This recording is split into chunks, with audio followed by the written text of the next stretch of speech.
जब काहू के देखी विपत्ति, सुखी भये मानहूँ जग नरपति। स्वार्थ रत परिवार विरोधी, लंपट काम लोभ अति क्रोधी। और जब किसी की विपत्ति देखते हैं तब ऐसे सुखी होते हैं मानो जगत भर के राजा हो गए हों। वे स्वार्थ परायण, परिवार वालों के विरोधी, काम और लोभ के कारण लंपट और अत्यंत क्रोधी होते हैं। मातु पिता गुरु विप्र न मानहि, आपू गए अरु घालहि आनहि।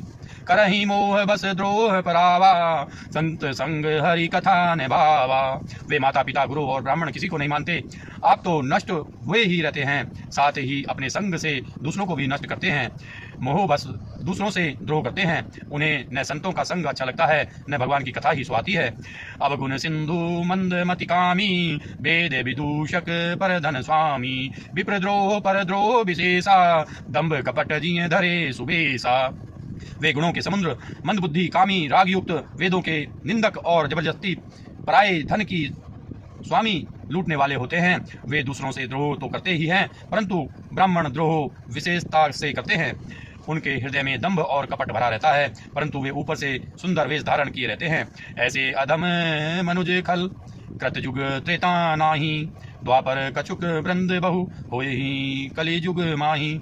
ऐसे नीच और दुष्ट मनुष्य सतयुग और त्रेता में नहीं होते, द्वापर में थोड़े से होंगे और कलयुग में तो इनके झुंड के झुंड होंगे। परहित सरिस धर्म नहीं भाई, पर पीड़ा सम नहीं अधिमाई। निर्णय सकल पुराण वेद कर, कहूँ तात जानहि को विद नर।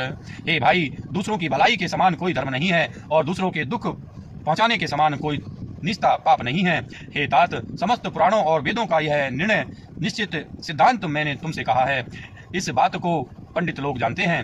नर शरीर धरिजे पर पीरा, करहि ते सहहि महा भवभीरा। करहि मोह बस नर अधनाना, स्वार्थ रत परलोक नसाना। मनुष्य का शरीर धारण करके जो लोग दूसरों को दुख पहुंचाते हैं, उनको जन्म मृत्यु के महान संकट सहने पड़ते हैं। मनुष्य मोह बस स्वार्थ परायण होकर अनेकों पाप करते हैं, इसी से उनका परलोक नष्ट हुआ रहता है। काल रूप तिन्ह कहे मई भ्राता, शुभ अरु अशुभ कर्म फलदाता। अस विचारी जे परम सयाने, भजहि मोहि संसृत दुख जाने।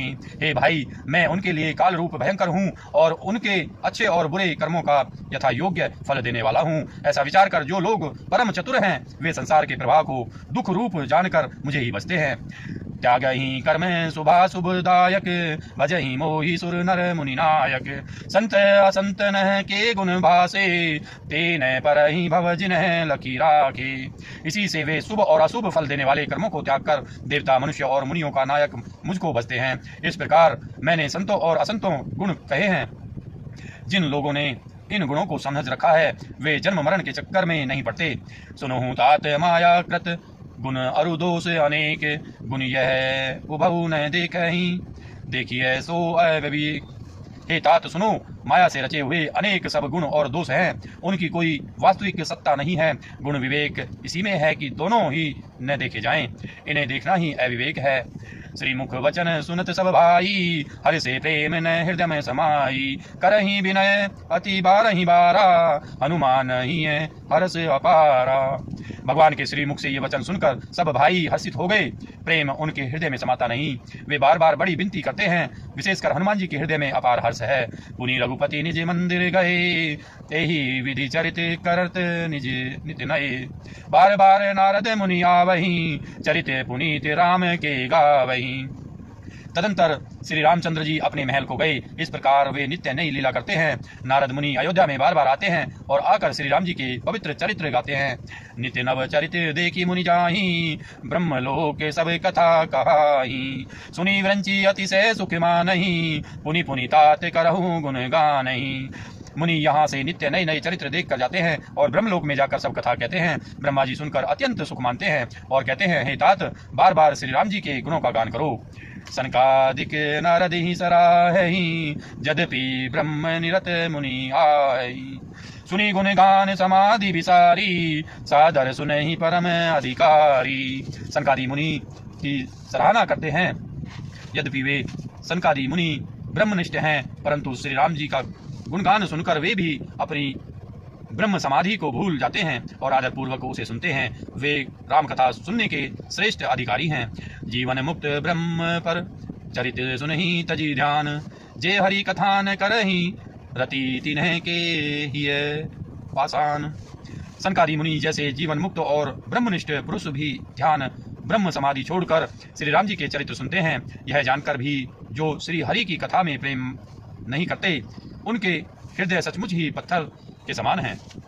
एक बार रघुनाथ बुलाए, गुरु द्विज पुरवासी सब आए। बैठे गुरु मुनि अरु द्विज सज्जन, बोले बचन भगत भव भंजन। एक बार श्री रघुनाथ जी के बुलाए हुए गुरु वशिष्ठ जी, ब्राह्मण और अन्य सब नगरवासी सभा में आए। जब गुरु मुनि ब्राह्मण तथा अन्य सब समाज यथा योग्य बैठ गए, तब भक्तों के जन्म मरण को मिटाने वाले श्री राम जी वचन बोले। सुनुहु सकल पुरजन मम बानी, कहु न कछु ममता उर आनी। नहीं अनीति नहीं कछु प्रभुताई, सुनुहु करहु जो तुम्हें सुहाई। हे समस्त नगरवासियों, मेरी बात सुनिए। यह बात मैं हृदय से कुछ ममता लाकर नहीं कहता हूँ, न अनीति की बात कहता हूँ, और न इसमें कुछ प्रभुता ही है। इसलिए संकोच और भय छोड़कर ध्यान देकर मेरी बात को सुन लो, और फिर यदि तुम्हें अच्छी लगे तो उसके अनुसार करो। सोई सेवक प्रियतम मम सोई, मम अनुशासन माने जोई। जो अनीति कछु भासो भाई, तो मोही बरजहूँ भय बिसराई। वही मेरा सेवक है और वही प्रियतम है जो मेरी आज्ञा माने। हे भाई, यदि मैं कुछ अनीति की बात कहूँ तो भय भुलाकर बेखटके मुझे रोक देना। बड़े भाग्य मानुष तनु पावा, सुर दुर्लभ सब ग्रंथि न गावा। साधन धाम मोच कर द्वारा, पाई न जेहि पर लोक समारा। बड़े भाग्य से यह मनुष्य शरीर मिला है। सब ग्रंथों ने यही कहा है कि यह शरीर देवताओं को भी दुर्लभ है, कठिनता से मिलता है। यह साधन का धाम और मोक्ष का दरवाजा है। इसे पाकर भी जिसने परलोक न बना लिया, सो परत्र दुख पावई सिर धुनि धुनि पचिताई। काल ही कर्मी ही ईश्वर ही मिथ्या दोष लगाई। वह परलोक में दुख पाता है, सिर पीट पीट कर पछताता है तथा अपना दोष न समझकर काल पर, कर्म पर और ईश्वर पर मिथ्या दोष लगाता है। एही तन कर फल विषय न भाई, स्वर्गौ स्वलप अंत दुखदाई। नर तनु पाई विषय मन देही, पलटी सुधाते सठ विषलेही। हे भाई, इस शरीर के प्राप्त होने का फल विषय योग नहीं है। इस जगत के भोगों की तो बात ही क्या, स्वर्ग का भोग भी बहुत थोड़ा है और अंत में दुख देने वाला है। अतः जो लोग मनुष्य शरीर पाकर विषयों में मन लगा देते हैं, वे मूर्ख अमृत को बदल कर विष ले लेते हैं। ताही कबहू फल कही न कोई, गुंजा ग्रही परस मनि खोई। आकर 4,84,84, जो ही भ्रमत यह जीव अविनाशी। जो पारसमणि को खोकर बदले में धुंधची ले लेता है, उसको कभी कोई भला बुद्धिमान नहीं कहता। यह अविनाशी जीव अंडज, स्वेदज, जरायुज और उद्विज 4 खानों और 84 लाख योनियों में चक्कर लगाता रहता है। फिरत सदा माया कर प्रेरा, काल कर्म स्वभाव गुण घेरा। कबहू करी करुणा नर देही, देत ईस बिनु हेतु सनेही। माया की प्रेरणा से काल कर्म स्वभाव और गुण से घिरा हुआ इनके बस में हुआ यह सदा भटकता रहता है। बिना ही कारण स्नेह करने वाले ईश्वर कभी बिरले ही दया करके इसे मनुष्य का शरीर देते हैं। नर तनु भव बारिधि कहूँ बोरे, नर तनु भव बारिधि कहूँ बेरो। सन्मुख मरुत अनुग्रह मेरो, करनधार सदगुरु दृढ़ नावा। दुर्लभ साज सुलभ करि पावा। यह मनुष्य का शरीर भवसागर से तारने के लिए बेड़ा जहाज है। मेरी कृपा ही अनुकूल वायु है। सदगुरु इस मजबूत जहाज के कर्णधार खेने वाले हैं। इस प्रकार दुर्लभ कठिनता से मिलने वाले साधन सुलभ होकर भगवत कृपा से सहज ही उसे प्राप्त हो गए हैं। जो न तरे भव सागर, नर समाज अस पाई। सोकृत निंदक मंद मति, आत्मा महान गति जाई। जो मनुष्य ऐसे साधन पाकर भी भवसागर से न तरे, वह कृतज्ञ और मंद बुद्धि है और आत्महत्या करने वाले की गति को प्राप्त होता है। दोस्तों, उम्मीद करता हूँ ये वीडियो आपको पसंद आई होगी। अगर ये वीडियो आपको पसंद आई है तो लाइक कीजिए, हमारे चैनल को सब्सक्राइब कीजिए। मिलते हैं अगली वीडियो के साथ। तब तक के लिए आप स्वस्थ रहिए, मस्त रहिए। धन्यवाद दोस्तों, जय हिंद।